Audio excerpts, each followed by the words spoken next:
Buenos días a todos. Muchísimas gracias por acompañarnos en esta segunda jornada del quinto Foro Ibérico. Vamos a dar comienzo a la que va a ser la quinta sesión del Congreso, titulada Museología didáctica de la crítica a la práctica, que es coordinada por Ana Carballo, que forma parte de la Universidad de Évora. Antes de dar la palabra a Ana, me gustaría recordar la manera de obtener los créditos para los estudiantes y sería hacer un resumen de alguna de las ponencias que se han ido presentando, que se presentan esta misma mañana, un resumen de unas 2 páginas aproximadamente, que nos lo remitan, ¿de acuerdo? Y así pues podemos convalidarlo con los créditos que están reconocidos. Y bueno, para no alargar más la jornada y cumplir con los tiempos, Ana Carballo, cuando quieras tienes la palabra. Hola, buenos días a todos y a todas. Bienvenidos a la quinta sesión del segundo día del Foro Ibérico. Como ha dicho Inmaculada, soy Ana Carvalho, soy investigadora portuguesa. Intentaré, no hablo muy bien el castellano, intentaré hablar un poquito de portuñol. Espero que nos entendamos bien así. Bueno, estaré moderando esta interesante sesión, como ha dicho Inmaculada, es sobre museología didáctica de la crítica a la práctica. Tendremos 4 presentaciones en esta sesión y al final tendremos tiempo para debatir, para preguntas, así que por favor dejen sus preguntas o comentarios en el chat del Zoom. Bueno, vamos a empezar con una presentación de Ariadna Ruiz de la Universidad Complutense de Madrid, que nos hablará sobre museología pedagógica finisecular del siglo XIX, el siglo XX, a los 2 lados del Atlántico, con 4 experiencias de España, Portugal, Brasil y México. Muy brevemente, Ariadna Ruiz es licenciada en Historia del Arte y en estudios de Asia Oriental y actualmente es contratada predoctoral en el Departamento de Historia del Arte de la Universidad Complutense. Está terminando su tesis doctoral sobre museología en la región iberoamericana. Pertenece al grupo de investigación SUMA, así como participa en el proyecto de investigación Atlas Museo. Ariadna tiene amplia formación y experiencia en gestión cultural y museología. Ha trabajado con museos de Málaga, de Madrid y País Vasco. Trabajó también en el Ministerio de la Cultura, Secretaría de Estado de Cultura y en otros servicios de la cultura. Muy bien. Ariadna, bienvenida y tienes la palabra, por favor. Vale, muchísimas gracias. Voy a compartir.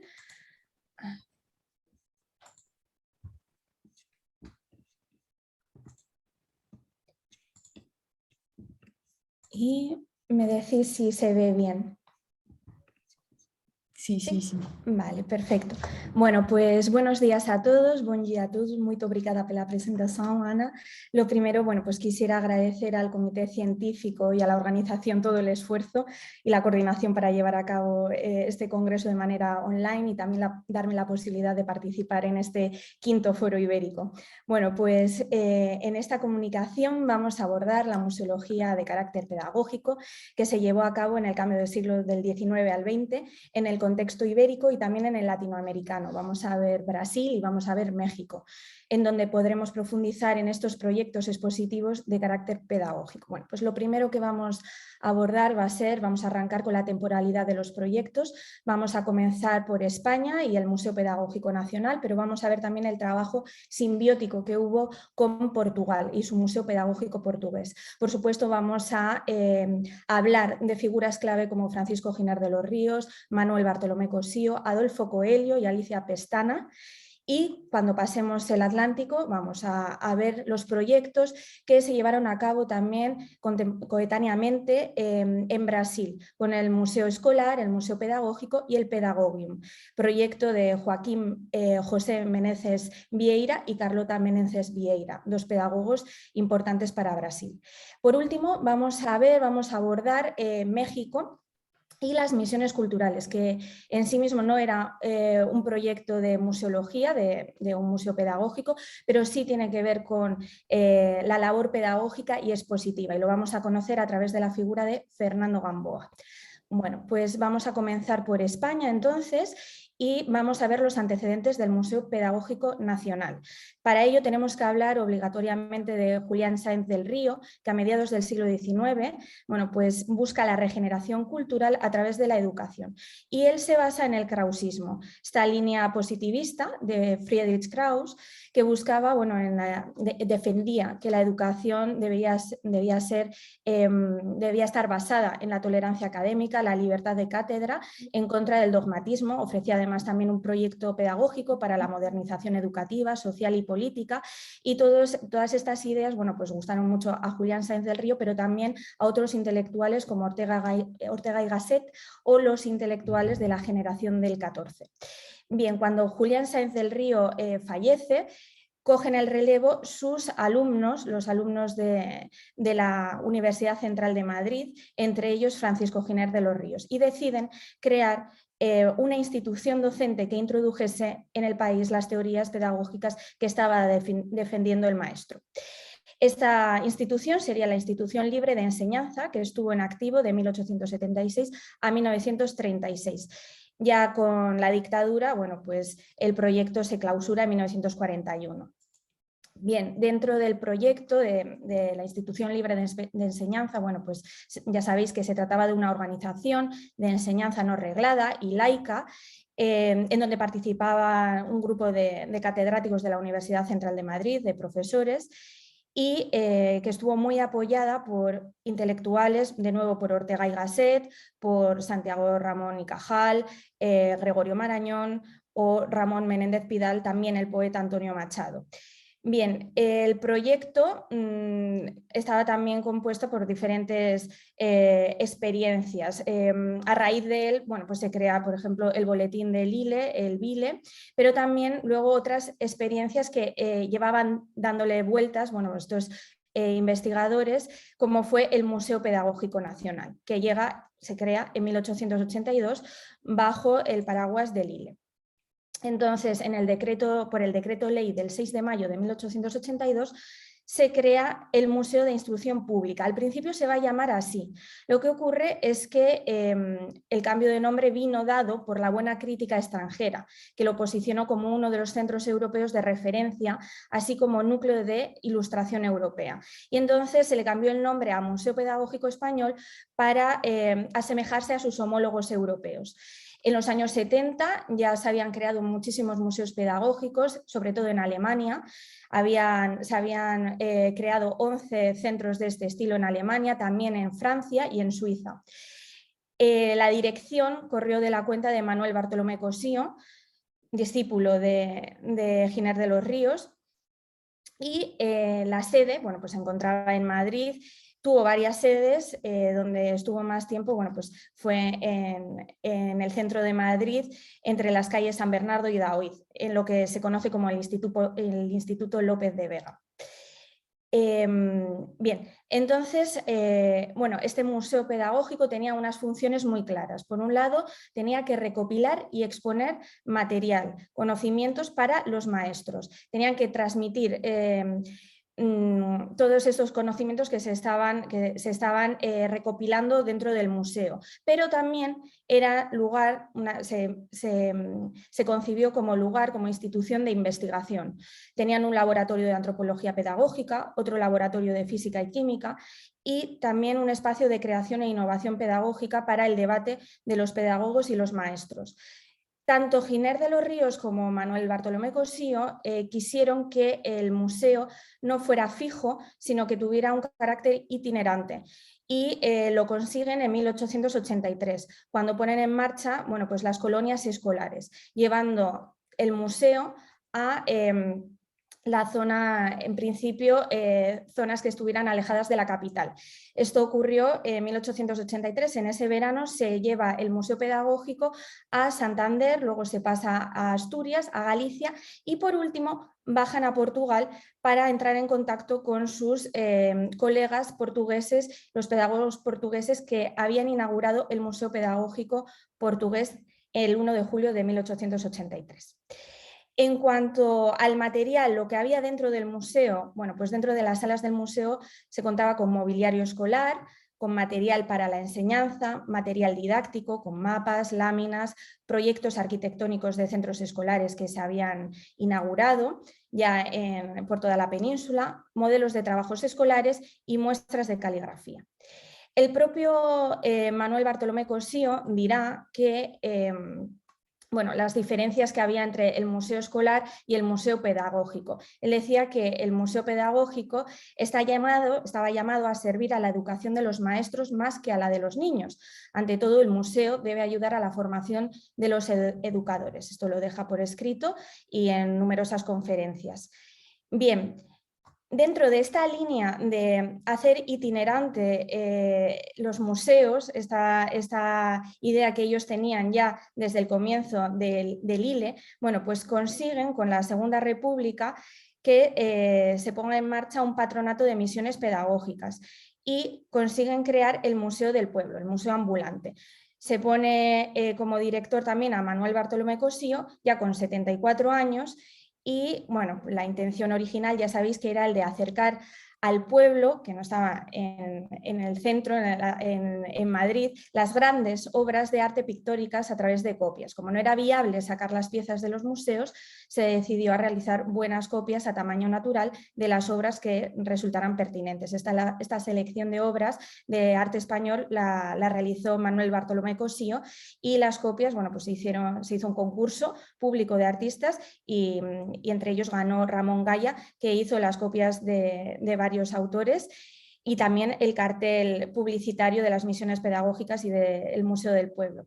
Bueno, igual que ocurre con el Museo Pedagógico Nacional, el Museo del Pueblo clausura, deja de funcionar con el estallido de la Guerra Civil, con el alzamiento militar y bueno, pues en el 36 se abandona el proyecto, literalmente queda abandonado en Cáceres y el Museo Pedagógico Nacional se clausura definitivamente en 1941.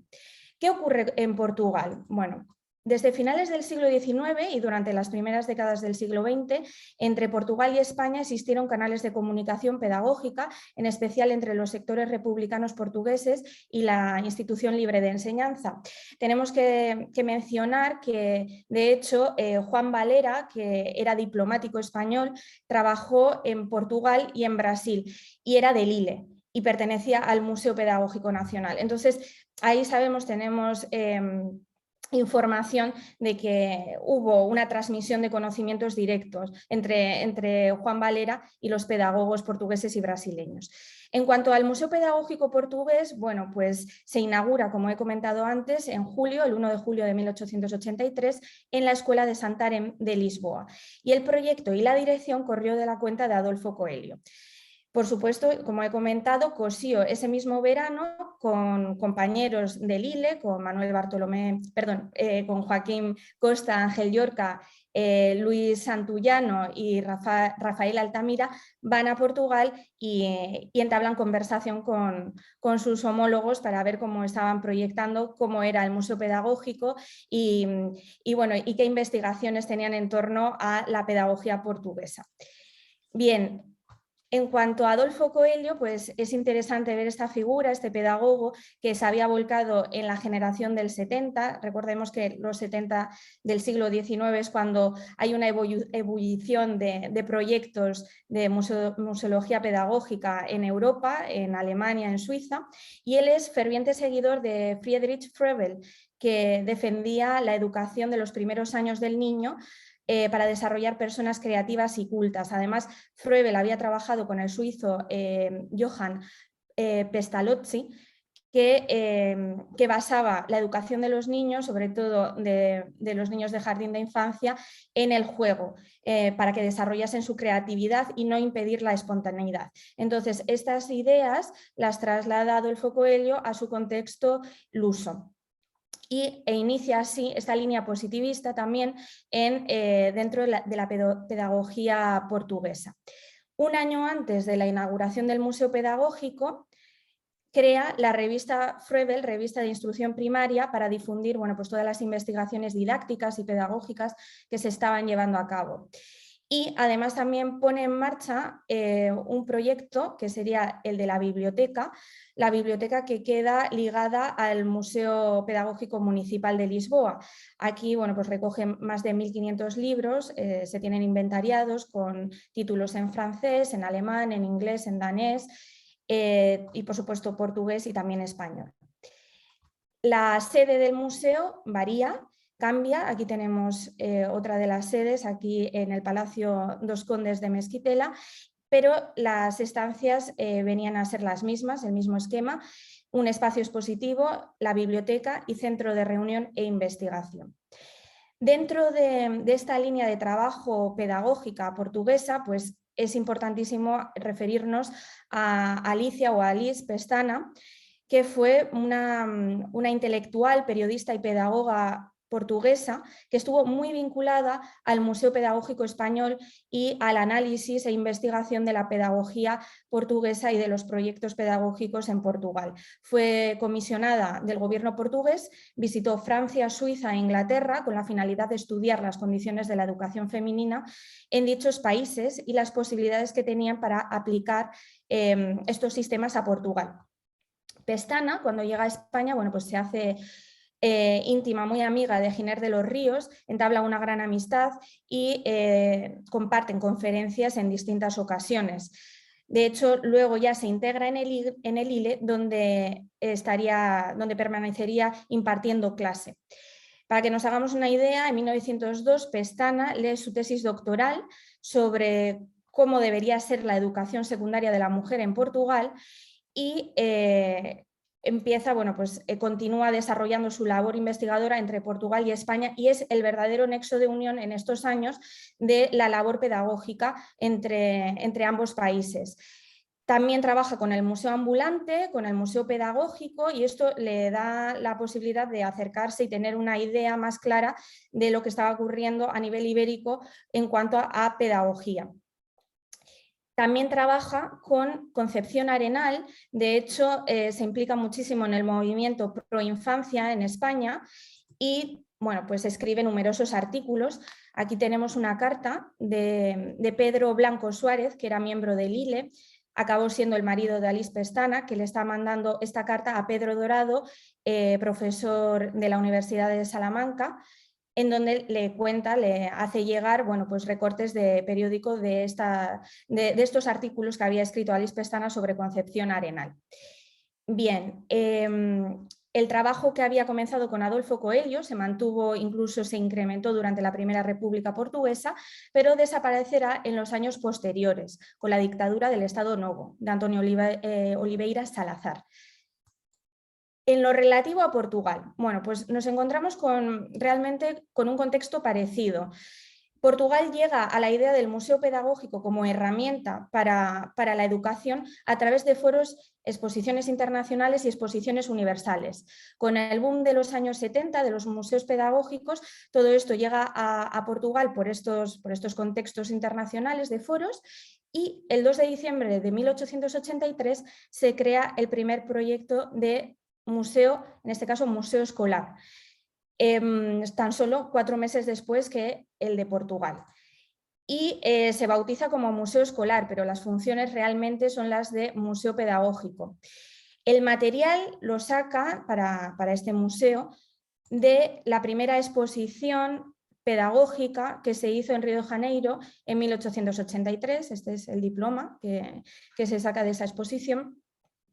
Y como características de este museo escolar, pues decir que estaba en Río de Janeiro, que abría 2 veces a la semana y el domingo todo el día, y también se conoce que durante algunas épocas se acogían exposiciones escolares anuales bueno, pues a modo de exposiciones permanentes para los maestros y pedagogos.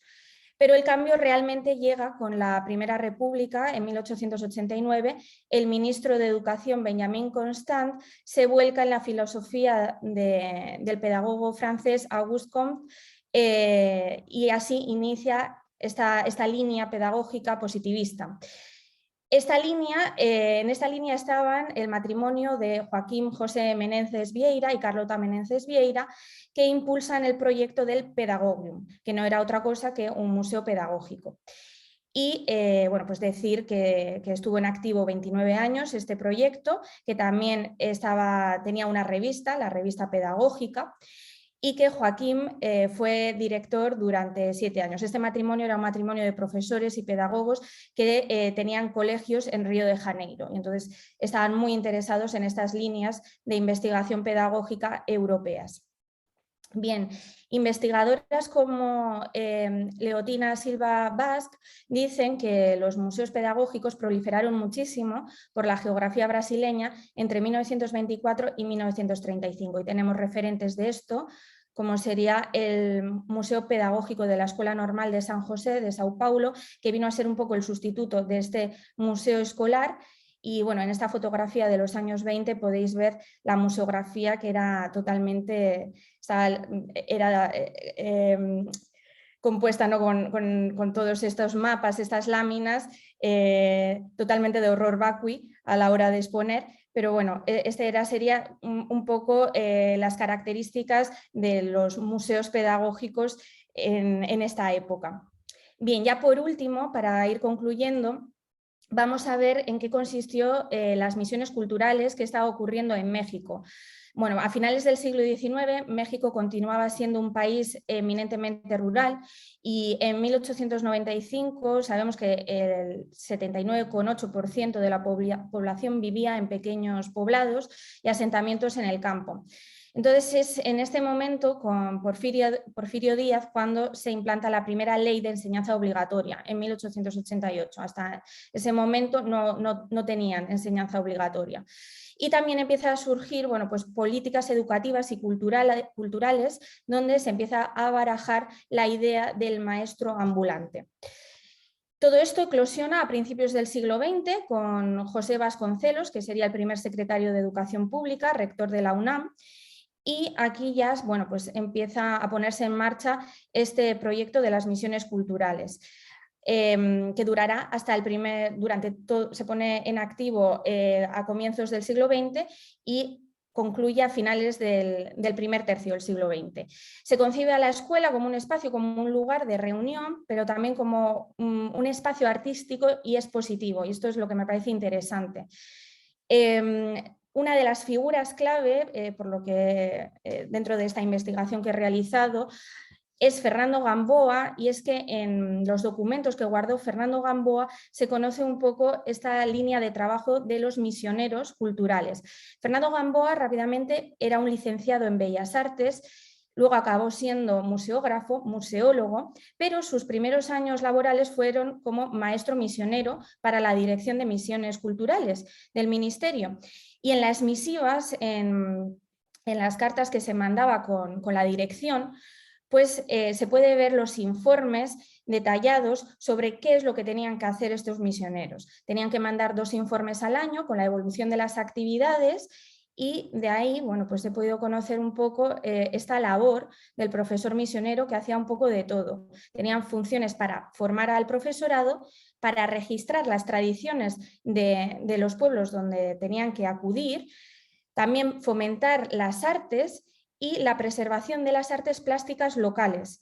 Todo esto tenía que quedar registrado en sus informes, pero también tenían que explicar cómo lo llevaban a cabo. Y Gamboa empieza a trabajar con el formato de la exposición dentro de las escuelas, y es algo que prolifera y que se ve que se desarrolla durante estos años.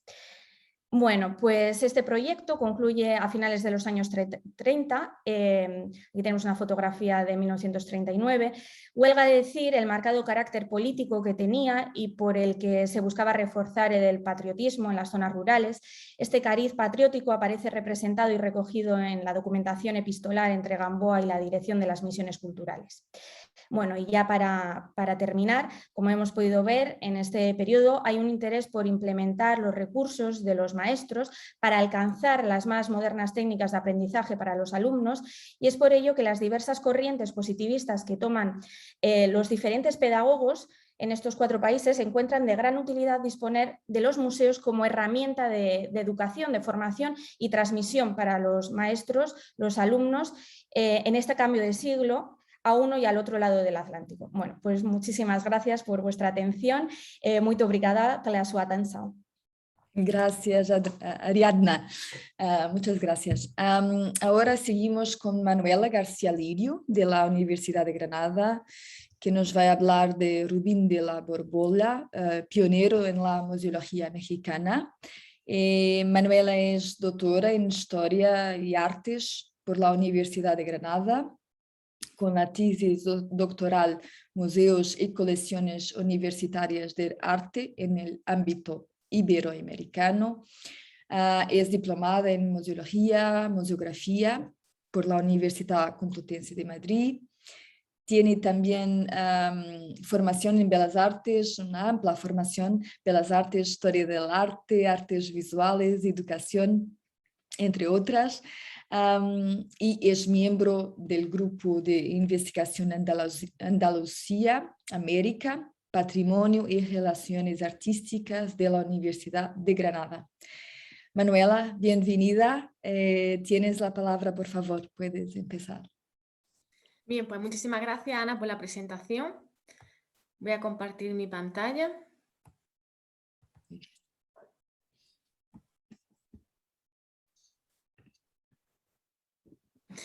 Bien, muy buenos días a todos y a todas. En primer lugar, me gustaría agradecer tanto al Comité Científico por haber aceptado esta propuesta, así como también al Comité Organizador por haber hecho posible la celebración de este evento. Especialmente a las coordinadoras, María Luisa Grau e Inmaculada Real, por haber estado pendientes de nosotros en todo momento. Esta propuesta, que lleva por título Rubín de la Borbolla, pionero en la museología mexicana, nos invita a ubicarnos geográficamente en Centroamérica y en concreto en el país de México, con la que sería quizás una de las figuras más multifacéticas de principios del siglo XX. Su nombre completo es Daniel Fernando Rubín de la Borbolla. Nació en la ciudad de Puebla el 4 de junio de 1907. Fue estudiante de antropología, docente, catedrático, promotor de arte popular y organizador de bibliotecas y de museos, entre otras muchas labores. Por lo que, en definitiva, podríamos estudiar a la figura de Rubín de la Borbolla desde distintas perspectivas. Trabajó y colaboró con varios organismos nacionales e internacionales dedicados a la cultura, especialmente en el ámbito del patrimonio, de las artesanías y de los museos, siendo este último a lo que nos vamos a centrar con esta presentación. Su interés por el coleccionismo viene a raíz de su estudio en antropología física, los cuales desempeñó entre los Estados Unidos e Inglaterra. Esto hizo que en el año 1930 fuera nombrado jefe del Departamento de Antropología Física del Museo Nacional de Arqueología y Etnografía e Historia. Su vocación por la preservación y exhibición del patrimonio fue confirmada a raíz de las colaboraciones que desempeñó con Alfonso Caso en las excavaciones de Monte Albán y Mitla, en Oaxaca, especialmente con el descubrimiento de la tumba número 7.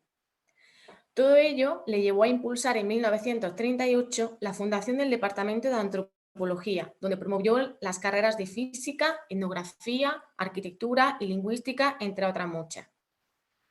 En el año 1942 se fundó la Escuela Nacional de Antropología e Historia, conocida como la ENA, en la cual asumió la dirección hasta la fecha de 1947, año en que pasó a tomar la dirección del Museo Nacional de Antropología. En este museo, como director, tuvo la responsabilidad de reestructurar todo el Museo Nacional, encargándose de actualizar principalmente su museografía. Sensible a la necesidad de profesionalizar a los trabajadores de los museos, diseñó distintos cursos, entre los que podemos mencionar cursos de museografía, técnicas de conservación y restauración, dibujo arquitectónico, dibujo para museógrafos, conocimientos sobre la fotografía y maqueta, historia del arte, entre otras muchas más formaciones. En el año 1951 llevó a cabo una de sus principales labores, que fue la inauguración del Museo Nacional de Artes e Industrias Populares. Todos estos logros lo convirtieron, junto a Miguel de Covarrubias y al museógrafo Fernando Gamboa, de quien ya se ha hablado en la presentación anterior, en promotores de la museografía moderna en México. 2 años más tarde, en 1953, se le encomendó el encargado, la tarea de trasladar todas las escuelas y facultades de la ciudad universitaria, que en ese momento se encontraban dispersas por toda la ciudad, para pasarlas y ubicarlas en el nuevo campus que iba a estar ubicado al sur de la Ciudad de México. A la par del diseño del campus, comenzó a promover la actividad cultural en la vida universitaria mediante exposiciones, llevando a cabo los siguientes proyectos expositivos: exposición francesa de publicaciones científicas, caricaturas de la Revolución y exposición de libros universitarios en Biblioteca Central. En lo que se refiere al sector de la museología, Rubín de la Borbolla fue un auténtico pionero al presentar el Programa General de Museos para México. Adolfo López Mateo, abogado y político mexicano, encargó al antropólogo y humanista mexicano Rubín de la Borbolla este primer diagnóstico. Este fue concluido el 22 de mayo de 1959, una fecha clave para la evolución y desarrollo de los museos en la capital de México. Dicho diagnóstico consta de 10 apartados e incluye un análisis exhaustivo de lo que hay y de lo que falta en ese momento en los museos de México. Rubín de la Borbolla define al museo como la más libre y democrática institución de la cultura. El aula y la biblioteca implican ya una cierta selección. Sin embargo, el museo imparte enseñanza a cualquier visitante que viene por voluntad propia, sin imponerle condiciones de admisión, de asistencia a cursos, ni requisitos de reconocimiento previos y sin obligarlo ni siquiera a dar su nombre. En este mismo campus y junto a la Facultad de Arquitectura, Rubín de la Borbolla diseñó un museo de nueva planta, que en un principio, debido a su ubicación, recibió el nombre de Museo de Arquitectura. Pero será el propio Rubín de la Borbolla quien, por asignación del entonces rector de la universidad, el doctor Nabor Carrillo, formalizara como el primer museo universitario el 26 de febrero de 1960, con la inauguración del Museo Universitario Ciencias y Arte, conocido como MUCA. Los primeros proyectos que abarcó este nuevo museo fueron distintas exposiciones, entre ellas Arte precolombino del Golfo, primer salón de pintura estudiantil o los tesoros artísticos del Perú. Todo ello hizo que el MUCA se convirtiera en un referente cultural a nivel nacional e internacional, en el que Rubín de la Borbolla desempeñó su labor como director entre los años de 1959 y 1965. Pero, ¿qué supuso la creación de este museo para la UNAM? Hasta el momento, la Universidad Nacional Autónoma de México contaba con 4 museos universitarios: la Galería de la antigua Academia de San Carlos, el Museo de Geofísica, el Museo del Chopo y las salas de las exposiciones de la Casa del Lago, todos ellos incorporados a la UNAM desde 1929, excepto este último ejemplo, la Casa del Lago, que fue incorporada a la UNAM en el año 1959. El inconveniente en común que tenían todas estas instituciones culturales es que quedaban dispersas por toda la Ciudad de México, por lo que en este caso el MUCA abarcaba distintos aspectos con unas características muy similares. En primer lugar, un entorno específico que iba a ser el enclave de la ciudad universitaria, un edificio específico con la creación de un museo de nueva planta para exhibir todo el contenido cultural de la comunidad universitaria y un público específico, sin cerrar las puertas al resto de la sociedad. Sin embargo, el MUCA se pensó como un escaparate para exhibir el quehacer de los universitarios en todas y cada una de las disciplinas a las que se orienta la universidad, como son las ciencias y las artes, englobando además las humanidades. En palabras de Rubín de la Borbolla, el museo es la universidad abierta. el MUCA tenía que ser un museo dinámico, sin colecciones permanentes, que se dedique a las ciencias, las artes y que además incluya las humanidades y en general a todas las disciplinas relacionadas con el quehacer universitario. El museo universitario debe de ser la universidad popular libre y en él se fomentará la autoeducación de todos los componentes de la educación. Todo ello hizo que el MUCA fuese considerado como un espacio de vanguardia, junto a otros museos, como por ejemplo el Museo Nacional de Antropología, el Museo de Historia Natural y el Museo de Arte Moderno, estos 3 ejemplos ubicados en el Parque de Chapultepec. También junto al Museo de la Ciudad de México o el Museo del Virreinato, ya que estos 5 museos fueron inaugurados en Ciudad de México en el mismo año, 1964. Después de su cargo como director, siguió muy de cerca la institución cultural, colaborando como consejero del Departamento de Artes Plásticas y posteriormente con el Centro de Investigación y Servicios Museológicos, instancias académicas que tuvieron a su cargo este museo. A partir de 1960, esta categoría de museo se extiende por todo México, ubicando a día de hoy más de 150 instituciones en todo el país. Actualmente, la UNAM cuenta con más de 25 museos tanto dentro como fuera de Ciudad Universitaria, así como también diversos espacios de exhibición. Será en el año 1985 cuando al MUCA se le asigne su nombre, Museo Universitario de Ciencias y Arte, Dr. Daniel Fernando Rubín de la Borbolla.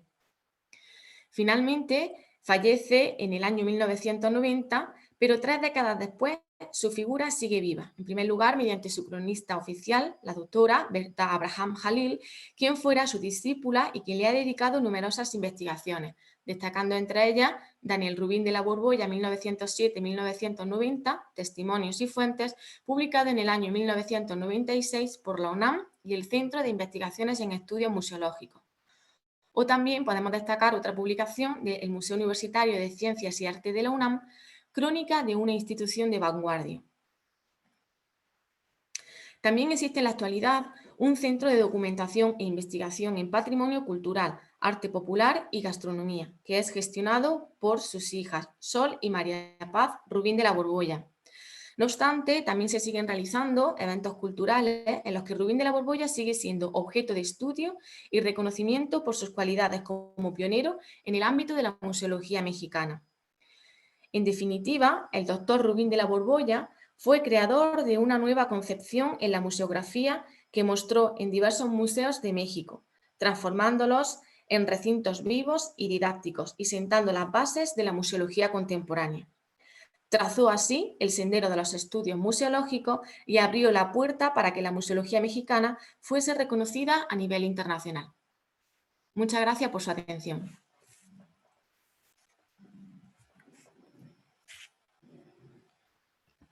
Gracias, Manuela. Bueno, seguimos ahora con Alejandra Gómez, que nos va a hablar sobre los comentarios e influencias para la creación de los primeros museos de farmacia en España a principios del siglo XX. Alejandra es la conservadora del Museo de la Farmacia Hispana de la Universidad Complutense de Madrid. Tiene formación en Historia del Arte, y Diseño y Gestión de Exposiciones. Trabajó como coordinadora de exposiciones y como técnica de producción museográfica. Como profesora docente ha sido coordinadora del máster en museografía en el Instituto Superior de Arte y también coordinadora del Magister de Conservación Preventiva organizado pela Universidad Complutense de Madrid y el Museo Nacional Centro de Arte Reina Sofía. Bueno, bienvenida Alejandra y tienes de paso la palabra. Muchas gracias.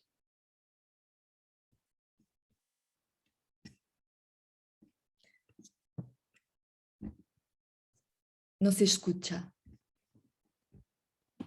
¿Ahora? ¿Sí? Muy bien. Sí. Pues nada, buenos días. Lamento no estar en Zaragoza, pero ni siquiera estoy en mi casa en Madrid, estoy en Huelva. Pero bueno, es un nexo estupendo para este congreso porque realmente estoy uniendo Portugal y España. Muchas gracias por la presentación, gracias a los organizadores del foro, sobre todo a María Luisa y a Inmaculada por toda la coordinación y a la Comisión Científica por haber seleccionado esta comunicación. Pues como ha dicho en la presentación, voy a hablar sobre los comentarios e influencias para la creación de los primeros museos de farmacia en España en el siglo XX. Realmente en el Museo de la Farmacia Hispana estamos llevando a cabo una iniciativa para poder crear un archivo del que no disponía el museo, recopilando toda la documentación existente sobre el museo y otros museos de farmacia en España y en el extranjero.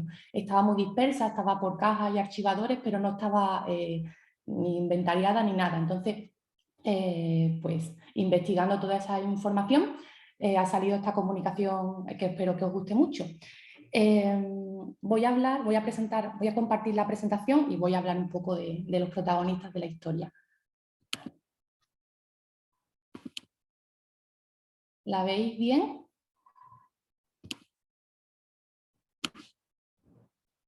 ¿Sí? ¿Se ve? De acuerdo. Bueno, pues paso a presentaros a los protagonistas de la historia. A la derecha tenéis a Rafael Roldán y Guerrero, que fue farmacéutico militar andaluz y luego se trasladó a Madrid y es el fundador del Museo de la Farmacia Militar que se crea en los laboratorios centrales en la zona de embajadores de Madrid en el año 1933. También fue profesor auxiliar en la Universidad Complutense vinculado a la Cátedra de Historia de la Farmacia que llevaba su mentor y amigo, que es la persona que tenéis a la izquierda, el doctor Rafael Folk. Y realmente es importante mencionar algunos datos sobre Rafael Roldán que pueden ser relevantes a la hora de la creación del Museo de la Farmacia Militar.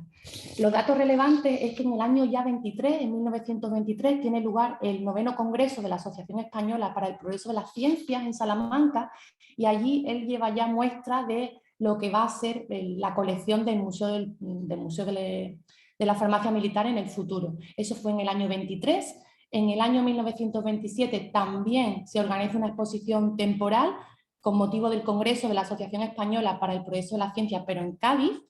Y ya en el año 33, con el Congreso Internacional de Medicina y Farmacia Militares en Madrid, que será el germen, ¿no?, para la creación de ese museo.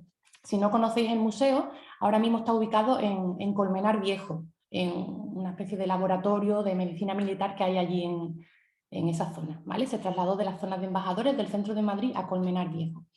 Y es muy importante también otra cosa que hizo, que fue la creación de un boletín de la farmacia militar en 1923. Y ahí un subcomandante, un subinspector farmacéutico, Ezquerra del Vallo, dijo esto en el año 1925. En un grupo de compañeros entusiastas de la profesión ha germinado la idea de crear un pequeño museo, centro donde puedan reunirse cuantos elementos sirvan para enaltecer la figura, la facultad a la que pertenecemos y conservar la memoria de quienes se distinguieron en servicio del ejército.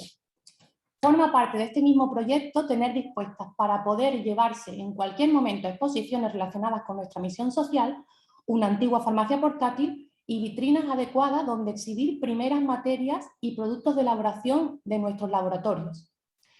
La inquietud de este subinspector era esto con lo que remata el texto, que todo el patrimonio farmacéutico se estaba perdiendo de las oficinas y laboratorios para poblar las estanterías de los museos arqueológicos y de artes industriales de países más ricos e ilustrados, con lo cual ya en el año 25 había pues una cierta inquietud, ¿no?, por ver qué estaba pasando con ese patrimonio que estaba saliendo de España y que no se estaba quedando en el país y sobre todo en manos de los farmacéuticos, que eran los que podían crear un discurso en torno a la historia de la farmacia y la evolución del medicamento. Bueno, a la izquierda os presento a Rafael Folk, él es el fundador del Museo de la Farmacia Hispana, donde yo trabajo.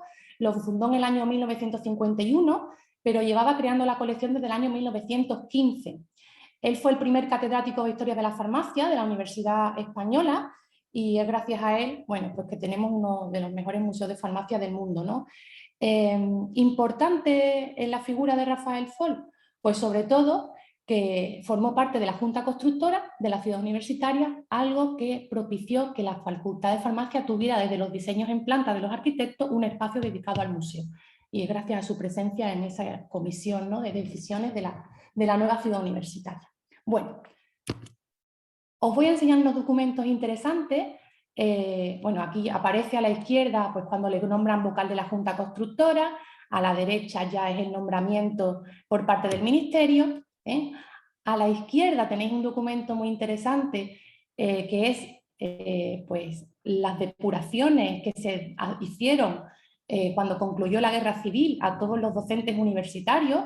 Tenían que ser evaluados por un juez instructor de un tribunal que se llamaba de depuración.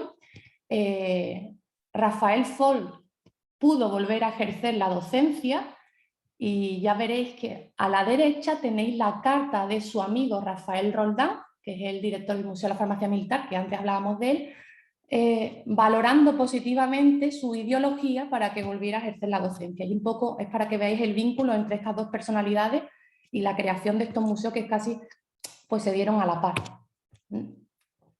Esto es una carta del decano de la Facultad de Farmacia para que Rafael fuera director del museo.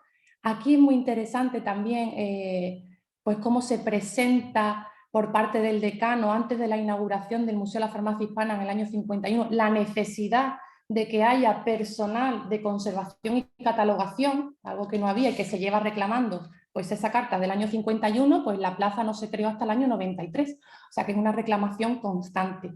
Es verdad que vais a ver que la conferencia está llena de textos y de documentos, pero yo pensaba que, bueno, pues que era lo más interesante, ¿no? Ver la fuente directamente. Bueno, seguimos. Aquí tenéis un texto en prensa con la inauguración del museo y a la derecha tenéis ya el nombramiento efectivo del doctor Fol como director del Museo de la Farmacia Hispana. ¿Por qué es interesante esto? Pues porque ya ahí aparece en ese documento que se le dan 3.000 pesetas del presupuesto de la facultad y otras 3.000 pesetas del presupuesto se puede decir, de la Complutense, ¿no? Del presupuesto general. Es muy importante porque este museo siempre va a ir con bajo presupuesto y por lo menos aquí tenemos el documento donde dice pues, el dinero con el que se disponía anual, ¿no? Era una gratificación para el director, pero el director lo empleaba todo en comprar piezas. Bueno, más nombramientos como director interino, luego como director titular y finalmente el nombramiento cuando él se jubila de su hijo como el siguiente catedrático de Historia, como el siguiente director del museo. Bien. Y esta es la introducción que ya me ha llevado 9 minutos, pero poder concluir la conferencia en tiempo. Lo interesante para nosotros era poder descubrir las fuentes que habían inspirado a Rafael Roldán y a Rafael Fol para la creación de los museos de farmacia en España. Y la primera fuente que encontramos es esto. Rafael Roldán en un libro, luego lo veremos en este, de cerámica farmacéutica, porque no existía ningún catálogo de cerámica farmacéutica hasta 1928, que lo hace él, habla ya de una primera exposición que se da en el Palacio de Liria, en Madrid, que se llama Exposición de Antigua Cerámica Española. Y ahí él comenta algo muy interesante, que es lo siguiente: la instalación no puede ser más espléndida, ni más bellos los ejemplares expuestos. Dice que es un acontecimiento digno de la sociedad que la organizó y la llevó a efecto. Y para él parece ser que tiene un gran impacto porque se da cuenta del valor que tienen las piezas farmacéuticas para otras artes, ¿no? Para otros museos, para otras instituciones. Y entonces es un poco el germen, ¿no? De esa idea de, pues este patrimonio se nos está escapando a los farmacéuticos, que es justo un momento donde la industria farmacéutica ha cambiado muchísimo. Ya no se elaboran los medicamentos en las farmacias, van dejando de existir los laboratorios y todas las cajas, cerámicas, vidrios, todo el instrumental que se solía utilizar en farmacia ya no es necesario en las propias oficinas de farmacia y sale a subasta o sale a los museos arqueológicos, artes decorativas, al extranjero, etc. Y aquí yo creo que él se da cuenta en el año 1910, ¿vale? De la importancia de conservar ese patrimonio por los propios farmacéuticos. Aquí tenéis el libro que hace con su compañero don Ciro Benito del Caño, otro farmacéutico militar, y entonces hacen este catálogo de cerámica farmacéutica. Y ahí dicen una cosa muy interesante, lo leo textual, que es muy interesante. Dice: no teniendo noticias de que en nuestro país exista ningún tratado que se ocupe de la cerámica farmacéutica, el principal propósito que nos ha guiado al hacerlo ha sido llamar la atención sobre el riesgo que corremos de perder algo muy nuestro que como farmacéuticos y españoles tenemos que conservar.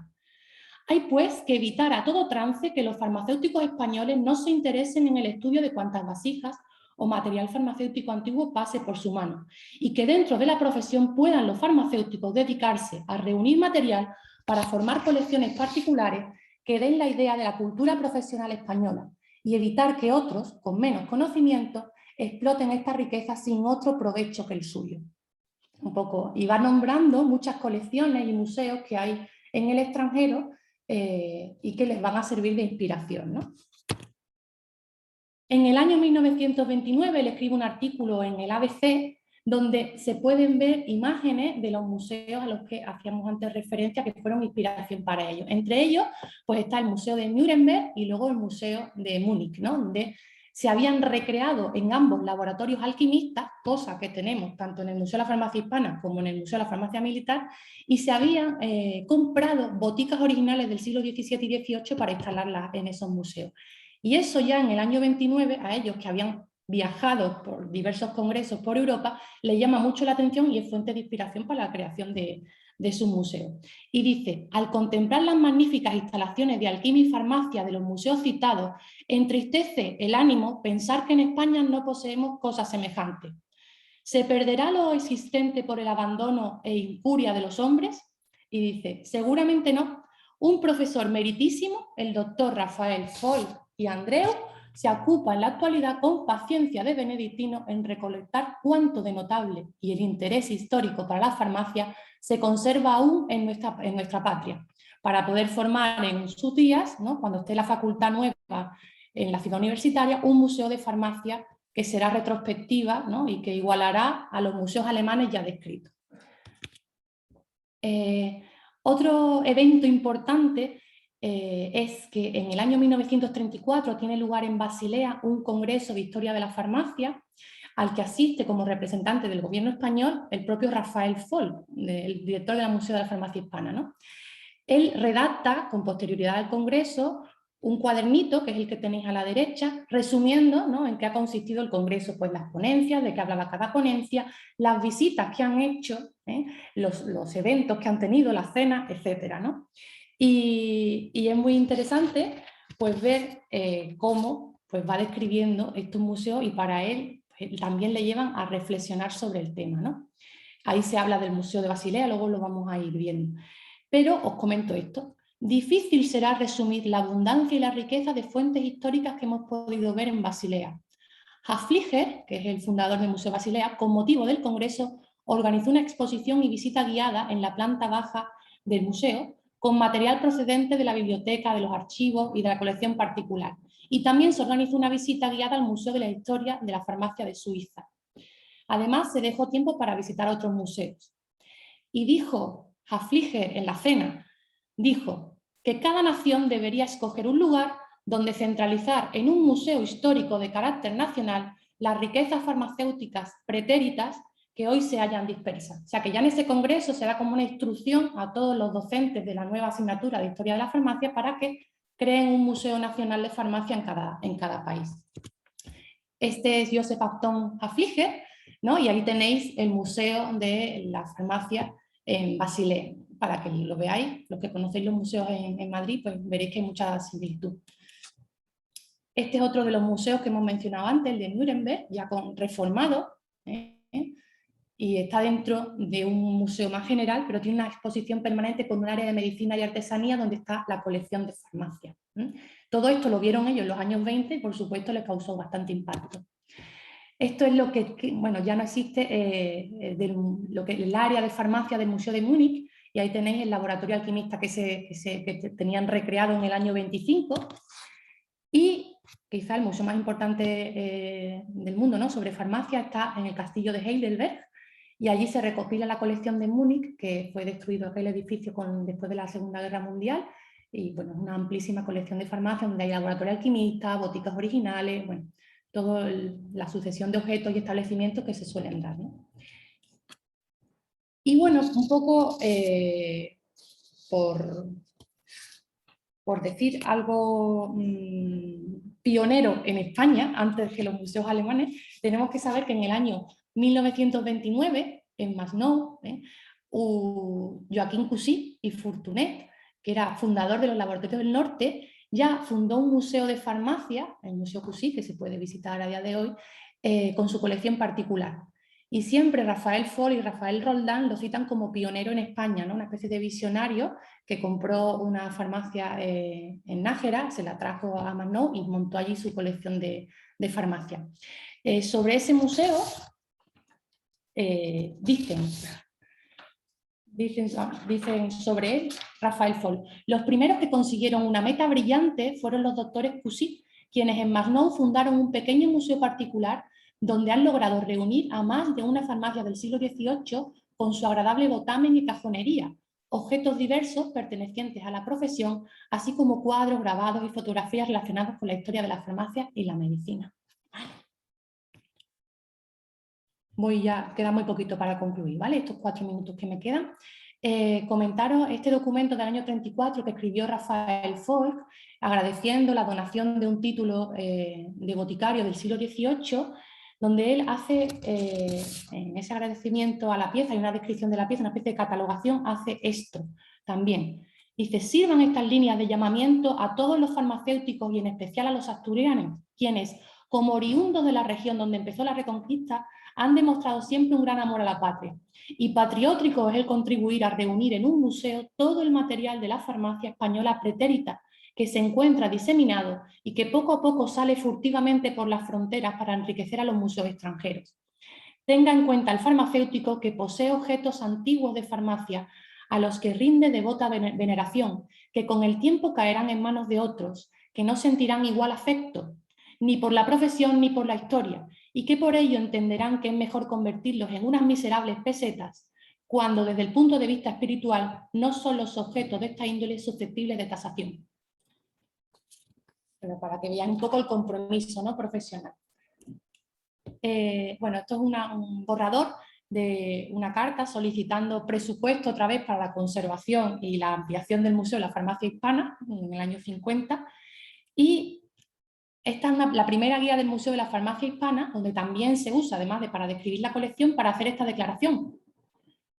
Mas esto no es suficiente, pues son cosas dispersas, gotas de agua que se pierden en la inmensidad del mar. Se está refiriendo a los museos arqueológicos de artes decorativas o los coleccionistas particulares que tienen cosas sueltas de farmacia. Para él,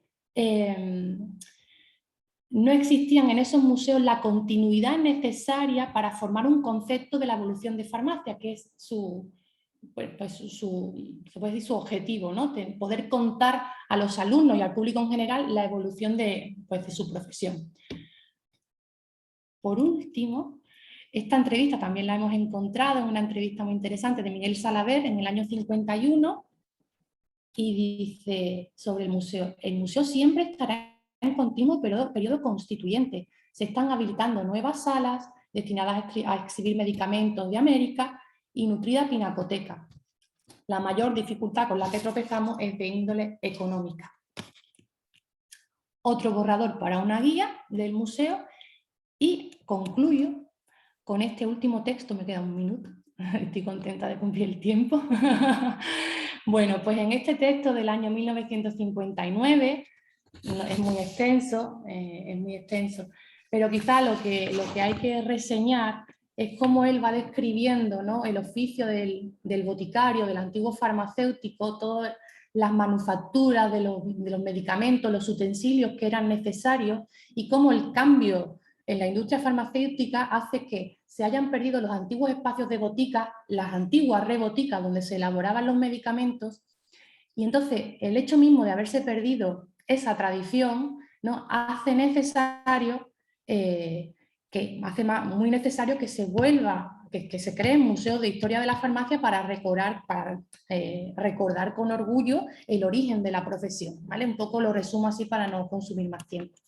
En conclusión, comentaros que yo creo que todos estos museos de farmacia cumplen un objetivo, el de los creadores que hemos visto, Rafael Roldán, Rafael Foll, incluso también el doctor Cusí, que era reclamar por un lado la colaboración de los profesionales y hacerlos conscientes de la importancia de los objetos que estaban manejando y hacerles orgullosos de su propia profesión, ¿no? Y también es importante para estos fundadores de estos museos de farmacia que sirvan para enseñar tanto al público general como a los alumnos, ¿no?, que participaban de estos museos, la historia del medicamento. Y sobre todo pues, que no se diseminaran las piezas, que se mantuviera un conjunto, dar nota de la evolución de los cambios y, bueno, en teoría dignificar un poco la profesión y que no quedaran simplemente como aquellos boticarios, ¿no?, que hacían medicamentos, sino que eran portadores de una gran historia y de un gran patrimonio. Muchas gracias. Muchas gracias, Alejandra. Por curiosidad, te invito también a visitar el Museo de Farmacia, Lisboa. Ah, estuve, sí. He estado, lo conozco, es precioso, está reformado, es nuevo. Muy bien. Ahora vamos a la última presentación de esta sesión con Oriol Vaz Romero Trueba de la Universidad de Barcelona, que nos va a hablar del Museo del Juguete de Figueres bajo la pluma de sus pioneros y poetas. Bueno, Oriol es pintor, es escultor, escenógrafo, historiador del arte. Es doctor europeo en Ciencias del Aprendizaje por la Universidad de Sorbonne, París, y también en Bellas Artes por la Universidad de Barcelona. Oriol compagina su carrera artística y docente con actividades de investigación académica, centrándose en los objetos culturales de la infancia y su representación a través de la historia del arte. Bienvenido, Oriol, y te paso la palabra. Gracias. Buenos días a todos, a todas. Qué fantástica presentación. Se siente uno como reconfortado de empezar así, ¿no? Bueno, ¿se oye bien? ¿Sí? Ok. Sí, es que me he quedado con poca luz, así que tengo un foco aquí un poco improvisado. Muy bien. A ver, en principio, entre las presentaciones de ayer y las de hoy, me doy cuenta de que lo que tenía preparado es larguísimo y que no hay que cortarlo por todas partes. Así que, bueno, voy a hacer lo que pueda para mantener al menos la claridad de lo que quería presentar hoy. Así que, bueno, muchas gracias a la profesora Ana Carballo por esta, como he dicho, esta presentación tan clarividente. También, claro, a todos los miembros de la Asociación Española de Críticos de Arte y Museólogos por haber escogido esta ponencia un poco en la frontera de muchas cosas, ¿no? Sobre, bueno, los orígenes, ¿no?, del Museo del Juguete, el Museo del Juguete de Cataluña, y añadí, pues, está bajo la pluma de sus pioneros y poetas, ¿no? Entonces, lo que voy a hacer es, porque no me funcionaba mucho antes, a ver si puedo compartir bien la pantalla. Sí, perdón, ¿eh? Sí. A ver.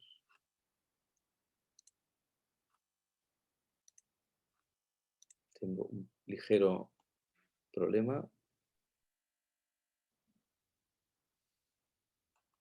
A ver.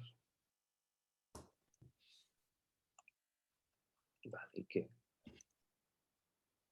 Un momentito. Espera. Uriol, si tienes problemas, creo recordar que nos mandaste tú la presentación y la podemos compartir nosotros Sí. desde el ordenador. Si máquinas, no puedes, lo hacemos así, ¿vale? Sí. Bueno, casi pues que sí, porque así no perdemos tanto tiempo. Bueno, a ver. Perdón, disculpen. Siempre pasa lo mismo con estos Macintosh. Vale, ¿y yo la puedo mover, la presentación, o las diapositivas, o no?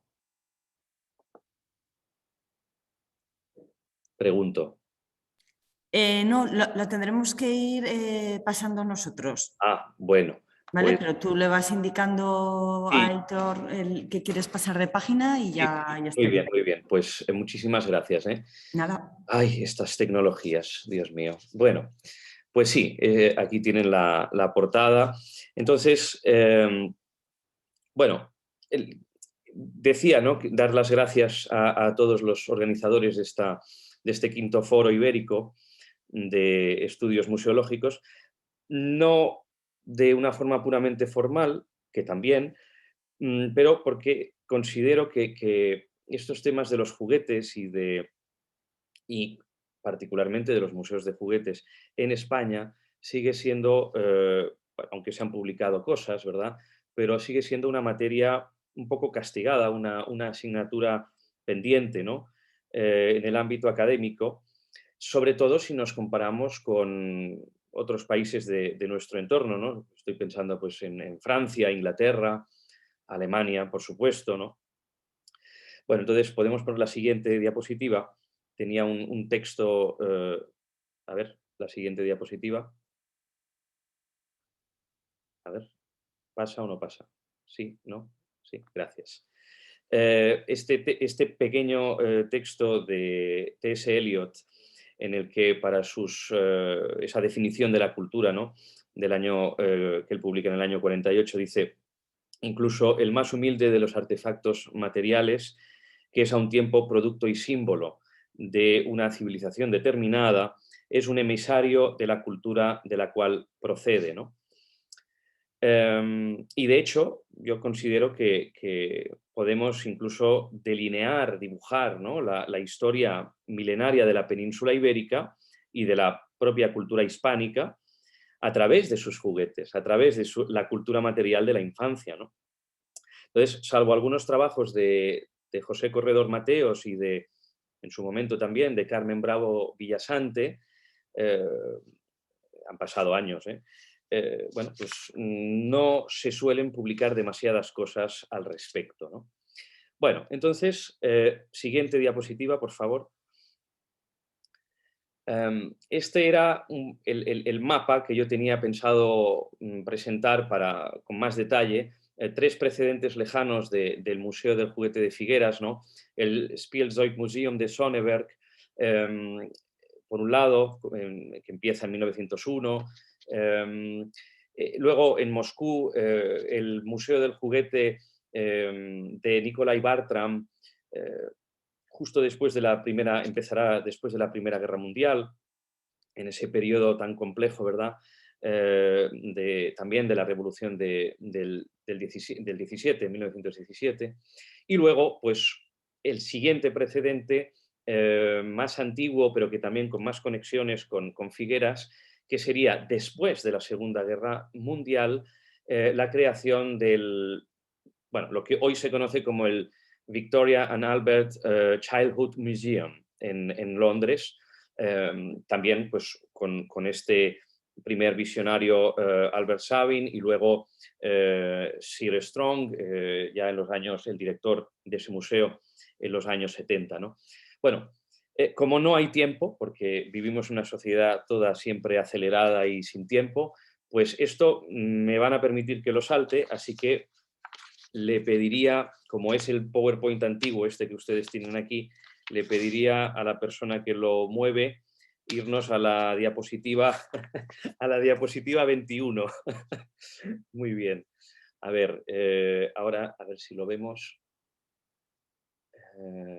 Bueno, todos estos son documentos que pues, venían a poner aquí, muy bien, en antecedente a la figura de Josep María Joan Rosa, al que yo pues, conozco en persona y que es el fundador del Museo del Juguete más antiguo de Cataluña y más antiguo prácticamente también de España, ¿no?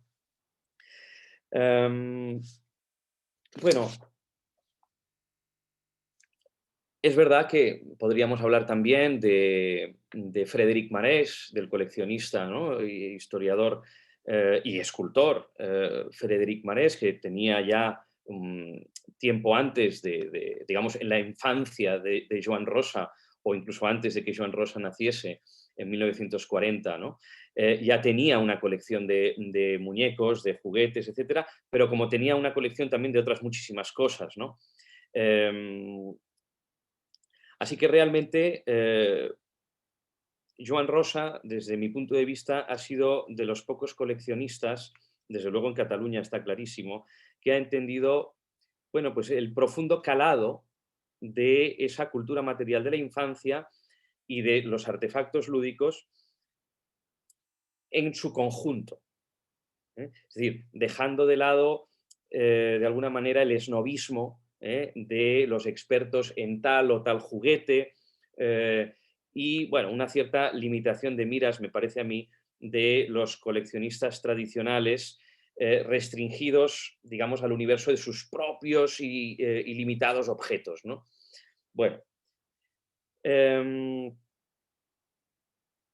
Bueno, la siguiente diapositiva tenemos un fragmento del escritor José Corredor Mateos, El juguete en España, publicado en el 92, que dice que, por cierto, Corredor Mateos fue uno de los padrinos fundacionales del museo. Dice Corredor Mateos que al tirar del hilo del juguete viene tras él la totalidad del hombre, con todo su mundo, haciendo del juego algo profundamente trascendente para el alma humana, ¿no? Un poco resumen. Bueno, entonces, en la siguiente diapositiva, nacido en Figueras en 1940, Joan Rosa cuenta que el origen de su afán coleccionista se remonta a una desaparición. Desaparición, se ha dicho de paso, extremadamente similar a la experimentada por Frédéric Marès en su infancia y que también, según cuenta en sus memorias, las de Marès, hizo brotar en él la sed de coleccionar. Me refiero a la desaparición de su caja de juguetes de infancia. Aquí he tratado de reconstruirla un poco. Cuando Joan Rosa fue precisamente a estudiar en los años 50, finales de los 50, a Barcelona. Al volver a la casa familiar en Figueras, habiendo sufrido esta una profunda reforma en su ausencia, nos dice el propio Joan Rosa, comprobó con gran desconsuelo que la caja de juguetes de su infancia había acabado en la papelera. Allí pues, él conservaba pues, su caja de Mecano, que la habían traído de Liverpool, su teatrito Seix Barral, famosísimos en la época, con el que también jugaba con otros niños en la calle, ¿no? Su oso de peluche y él recuerda también 2 Cinesnik fabricados en Barcelona al poco tiempo de acabar la guerra, ¿no? En la siguiente diapositiva, de hecho, bueno, son fotografías de la Barcelona de los 60.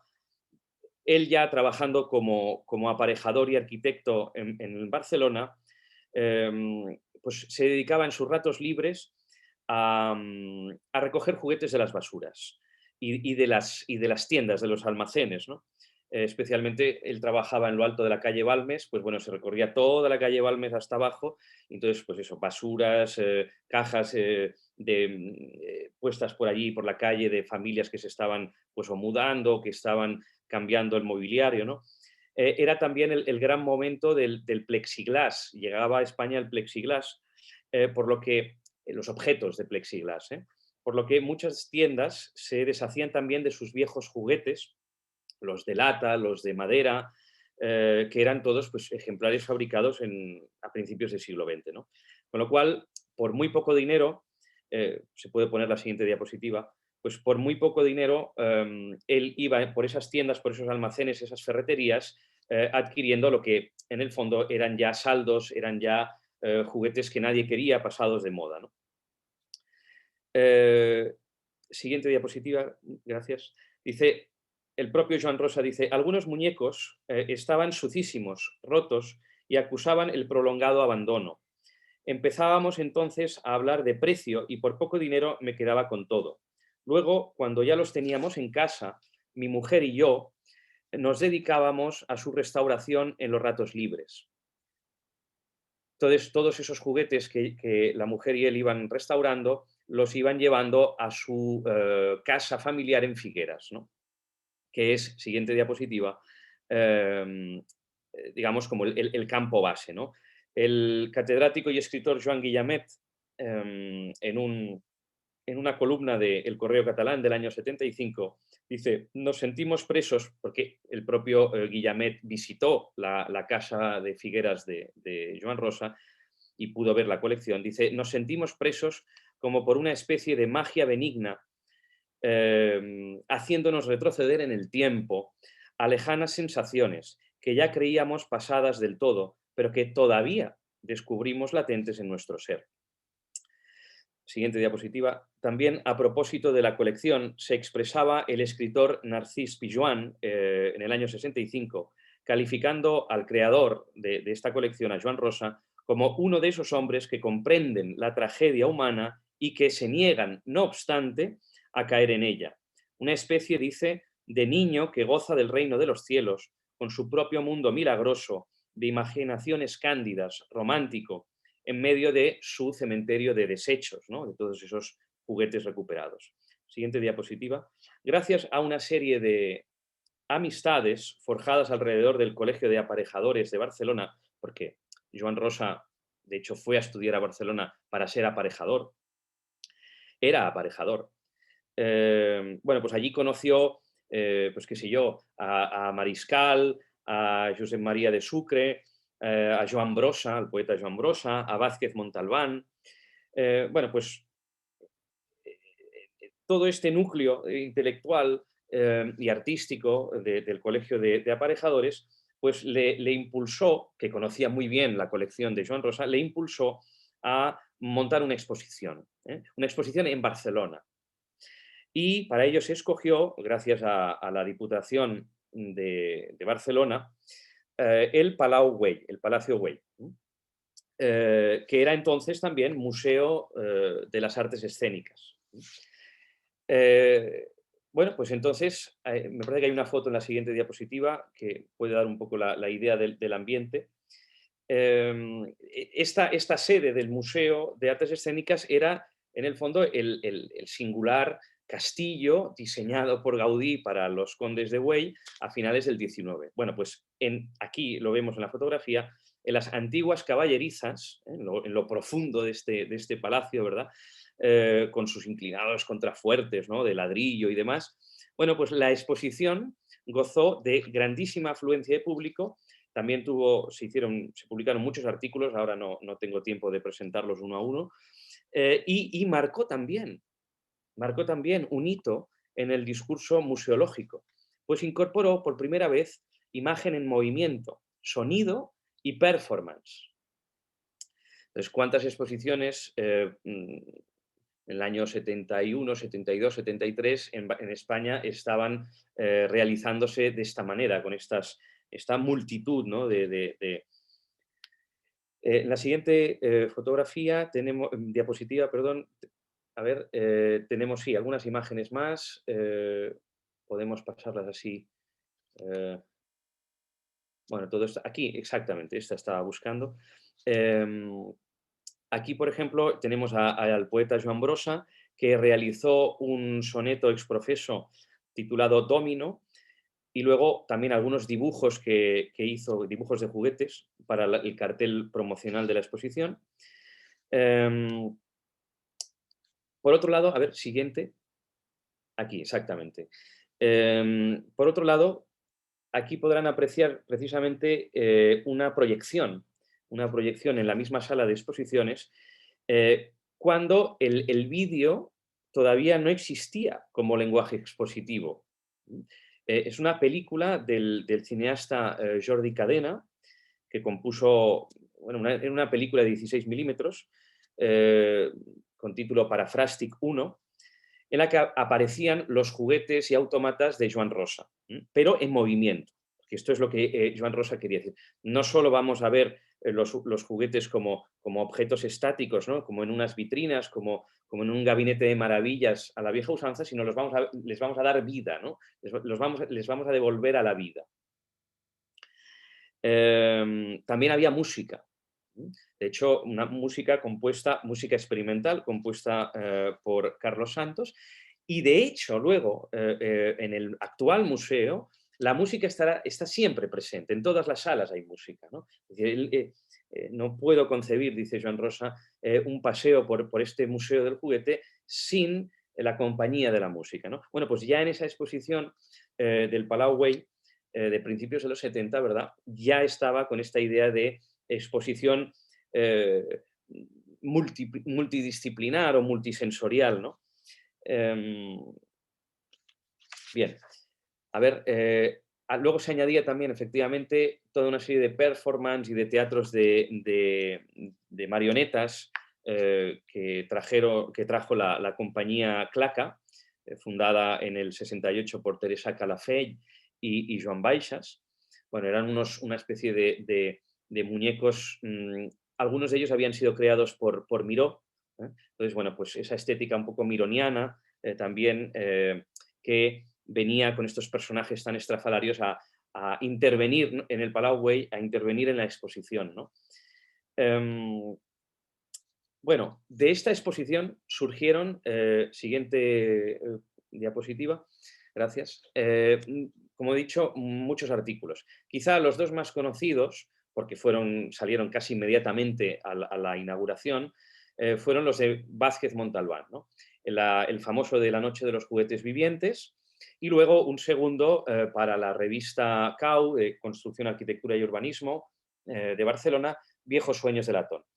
Bueno, la verdad es que surgen tras la exposición, pero también con una visita que Vázquez Montalbán hace al campo base de Figueras de este coleccionista, ¿no? Y ve todos esos juguetes en las estanterías, en cajas, etcétera, ¿no? Entonces, él dice, ¿no? En la siguiente diapositiva, tras visitar esa casa de Joan Rosa en Figueras, lo llama visionario arqueólogo, dice, del pueblo, visionario arqueólogo del pueblo, y a su colección la llama antimuseo, por, dice, conservarse en cajas medio cerradas y en estanterías domésticas.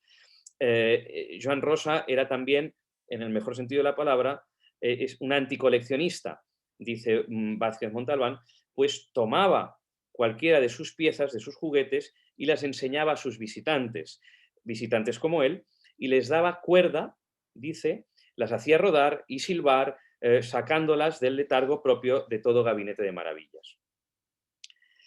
En la siguiente, otro fragmento del segundo artículo.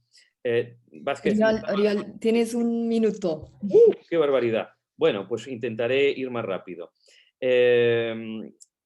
Bueno, digamos que establece una serie de cualidades de Joan Rosa que si hubiéramos podido explicar el contexto, digamos, de los museos europeos precedentes, pues veríamos que tienen esa conexión con esos fundadores, ¿no? También pues, con Nicolai Bartram en Moscú, etc. Bien, a ver, para ir un poco más rápido, quizá podemos saltar a la diapositiva 45, que es primeros brotes. No les entretendré mucho más. Vamos a ver un poco más. Sí, es que esto de que no lleve yo la... gracias, muy bien, muy bien. Bueno, entonces, a partir de esa exposición, él empieza a hacer girar su colección por muchas capitales de provincia de Cataluña, también por algunas ciudades de España y sobre todo en Perpiñán, en el año 81, con una grandísima afluencia de público. Entre ese público está también un empresario amigo que es Lluís Duran Camps. Pasamos más diapositivas, la siguiente, más, por favor. Y entonces Duran Camps, que tenía a su cargo, tenía como propiedad el Hotel París de Figueras, le propone fundar allí el Museo del Juguete, ¿no? Siguiente diapositiva. Evidentemente era un hotel que había caído en desuso, el techo se había hundido, es decir, estaba todo en una situación muy precaria, pero con una extraordinaria rapidez se monta allí en el año 82, el 18 de junio del 82, siguiente diapositiva, otra más, el Museo del Juguete. Empiezan a llegar también donaciones, por ejemplo, esta muy seguida por la prensa en aquel momento, que fue perdón, aquí, gracias, la del ministro de Sanidad, Ernest Lluch. Luego, sí, podemos poner las siguientes, con estas imágenes de época también, de la primera época del museo, porque ya en el año, gracias, hasta aquí, en el año 95 tiene que cerrar para afrontar nuevas rehabilitaciones y hacerse un poco más grande.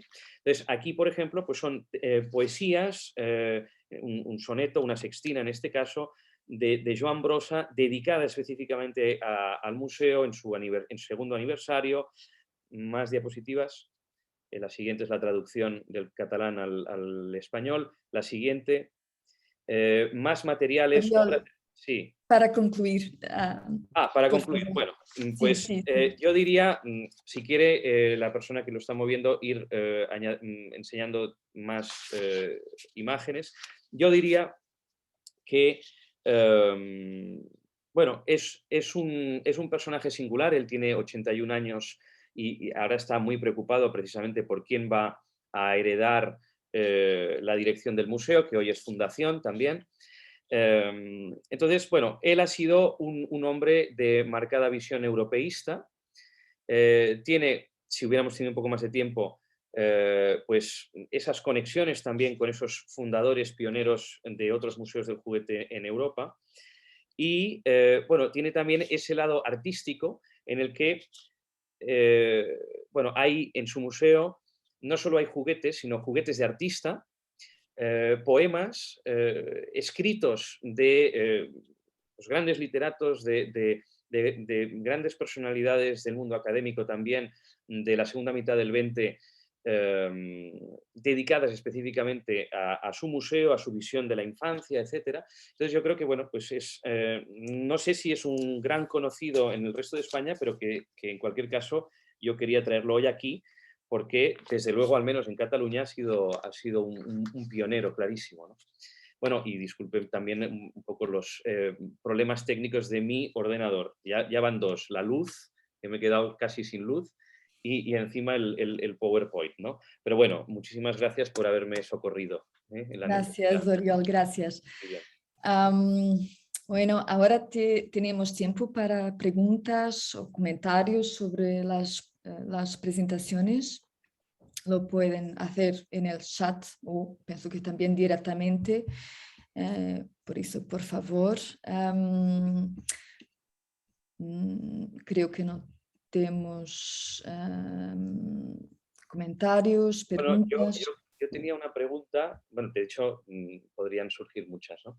Pero a Alejandra, que me precedía en la presentación, yo estoy también muy interesado en precisamente la representación del niño y jugando en el arte, ¿no? En la historia del arte en general y en particular también en objetos inesperados, ¿no? Entonces yo sé que de vez en cuando hay recipientes, vasijas, contenedores varios, digamos, de cerámica esmaltada, en los que se representan o amorcillos o cupidos o simplemente niños, ¿no? Jugando, saltando la cuerda, cazando mariposas o con un molinillo de viento, ¿no? Entonces, yo no sé si dentro de las cantidades inmensas de objetos farmacéuticos que habrá podido usted pues, en fin, observar y que tendrán en su colección, pues encontrar alguno. En el Museo de la Farmacia Hispana yo no tengo nada así, es que me suene, ¿eh? ¿Sabes lo que tengo mucho así? Cuando aparecen niños, sí. No me aparecen que yo tenga, en albarelos, en esto no, pero sí en la publicidad de finales del siglo XIX y principios del XX, sí. Bueno, muchísimos niños, porque claro, había muchos medicamentos para niños, y en la publicidad hay muchas tarjetas postales, cartelería, sí que el uso del niño es muy frecuente en diferentes escenas de la vida cotidiana, pues sale con los padres, con la niñera, ahí sí podrías encontrar algo que te podría encajar. Muy bien, muy bien. Ya, a lo mejor nos escribimos, muy bien. Muchas gracias. Muy bien, si no hay preguntas, tengo yo una pregunta muy genérica que puedo colocar a cada uno de vosotros, que es ¿cuál fue en vuestras investigaciones, cuál fue el mayor desafío y cómo han logrado superar ese desafío, esa dificultad? Un poco para, no sé si Adriana quiere empezar, por ejemplo.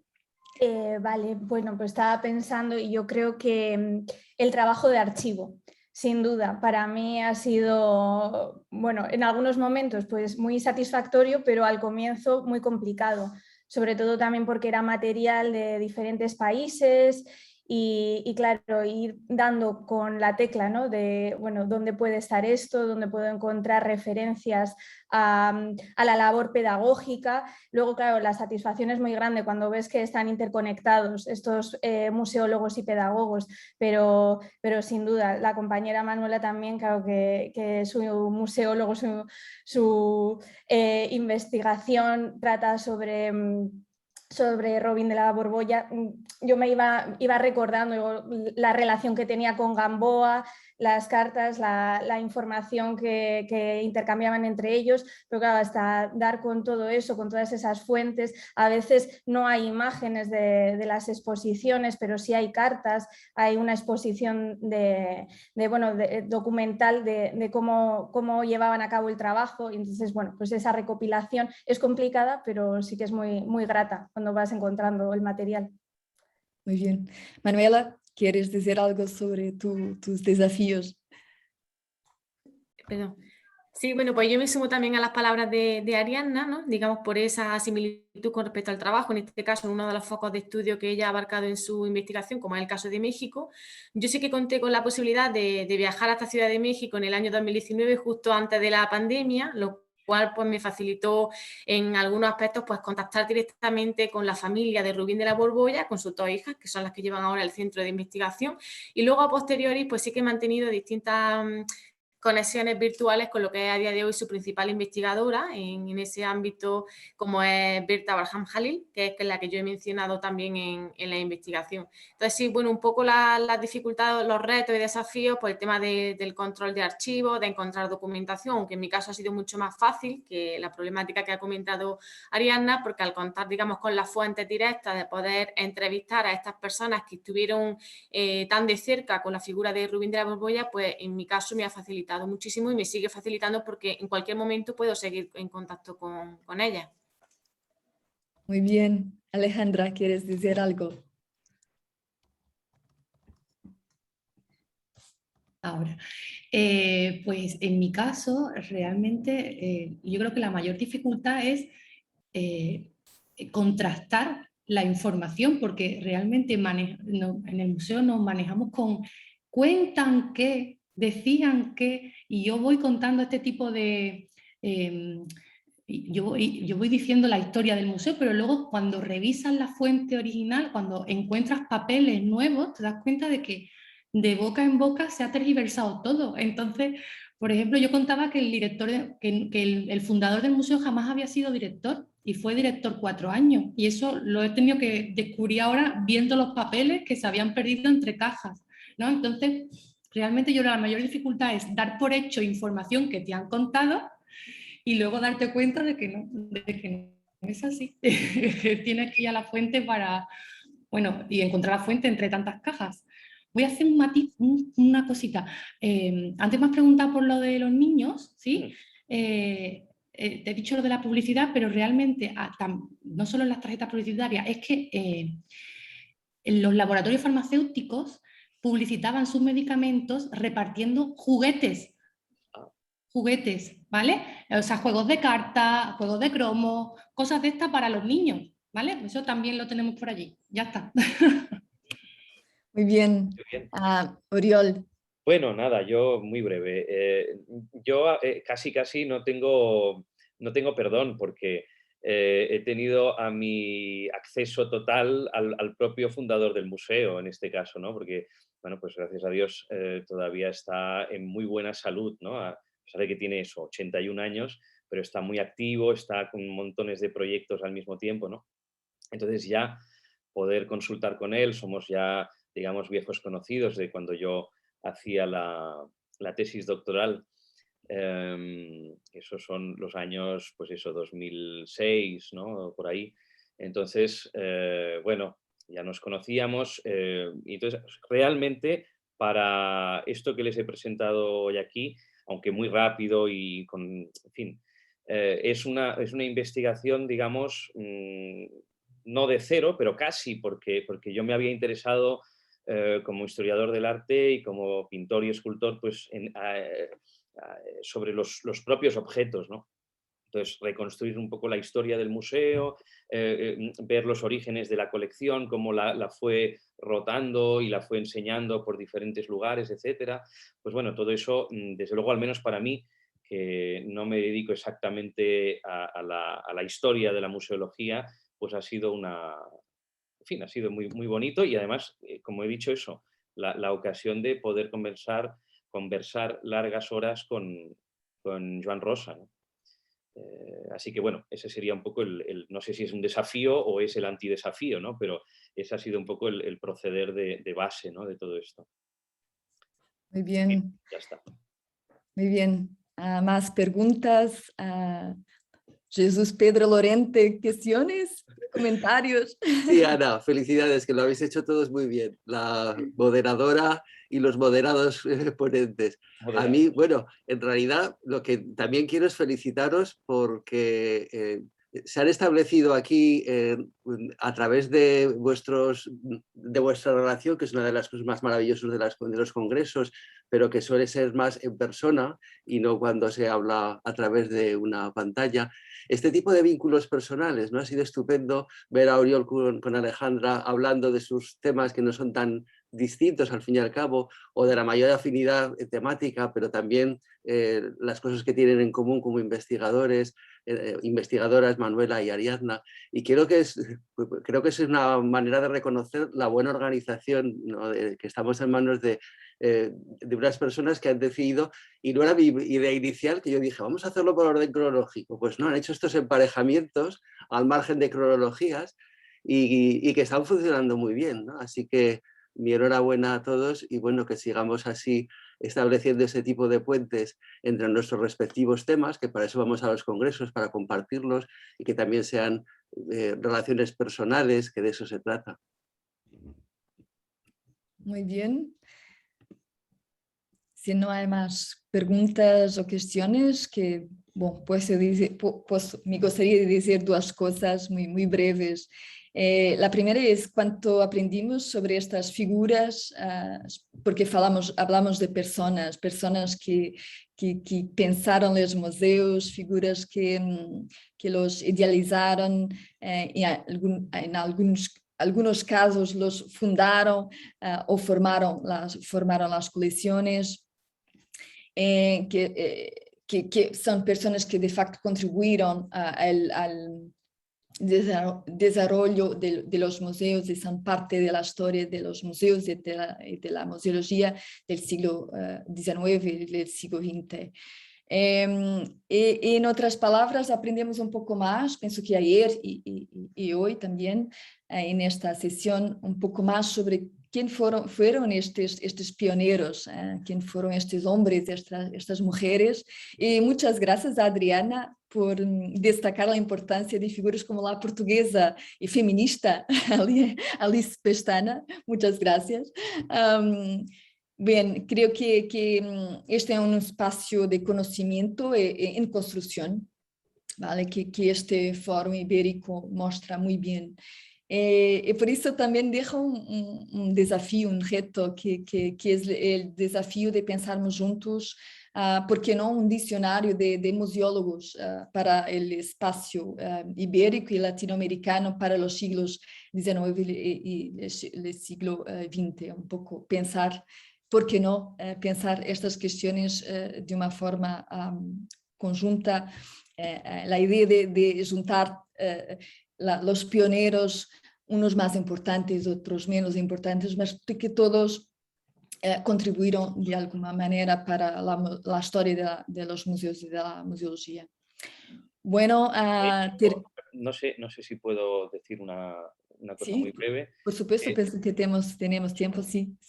Sobre este punto último, Sí. me consta que en breve se creará, al menos en Cataluña, un diccionario online, bueno, virtual, de coleccionistas y no sé si museólogos, pero desde luego sí de coleccionistas, ¿no? Entonces, bueno, pues efectivamente sería muy buena idea no solo reducirlo efectivamente hay muchos casos, pero no solo reducirlo al ámbito catalán, sino extenderlo, pues sí, al España, Portugal, ¿no? O sea que sí, es una muy buena idea. Pero que bueno, que hay que impulsarlo, porque ya hay pues esas primeras tentativas que empiezan a surgir, ¿no? Bien, en Portugal tenemos también un diccionario que ha sido un proyecto de la Universidad Nueva de Lisboa. Y pienso que en España también hay una publicación reciente de biografías de conservadores de museos, pienso también. Mas pronto, lanzar aquí el reto para pensarmos en una cosa más conjunta, diría. Bueno, pienso que podemos terminar nuestra sesión. Y claro, me gustaría de agradecer a todos vosotros, los ponentes, a todos los participantes que nos acompañan y claro, también a los organizadores de este foro, a Inmaculada en especial. Bueno, gracias y pienso que seguimos, creo que seguimos para pausa. Muchas gracias. Bien, pues vamos a hacer una breve pausa, tal y como está previsto en el programa, y retomamos la actividad con la sesión, perdón, a las 12 con la sexta sesión y bueno, ya sería la última etapa del congreso. ¿De acuerdo? Entonces, pues nada, a las 12 nos volvemos a ver. Gracias a todos. Hasta ahora.